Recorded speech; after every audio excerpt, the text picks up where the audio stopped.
Važan dio treninga na koji treba posvetiti pažnju je istezanje. Istezanje je na kraju treninga. Zato što se uslijed treninga mišić zategne i ostaju mišići napeti, zato ga je poslije treninga dobro malo istegnuti i opustiti.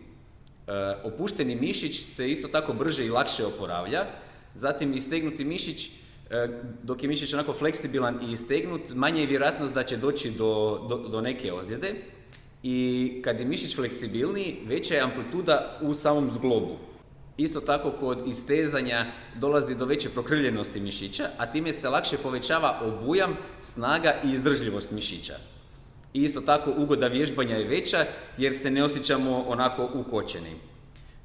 Istezanje ima isto tako i mentalni karakter, jer na kraju treninga, nakon što smo žustro odradili trening, lagano kod istezanja se lagano opuštamo i krećemo dalje u dan. Ono što je bitno kod samog istezanja mišića je da obratimo pažnju na to kako ga istežemo. Primjerice, sad ćemo pokazati kako se isteže prsni mišić.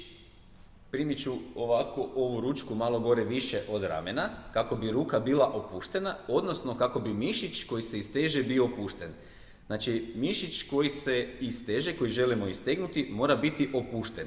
Ne u grču, nećemo ga uspjeti dobro i kvalitetno rastegnuti.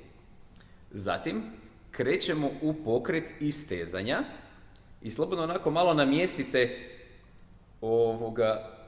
položaj kako bi bolje osjetili samo istezanje. Zatim, jačina istezanja. Recimo, ako imamo nekakvu skalu od 1 do 10, najbolje je na toj skali osjetiti nekakvu 6, 7 jačine istezanja. Šta to znači? Recimo, jedinica je onako lagano, tek smo primili i ništa se ne događa, ništa ne osjetimo, a 10 bi bila jako čupanje.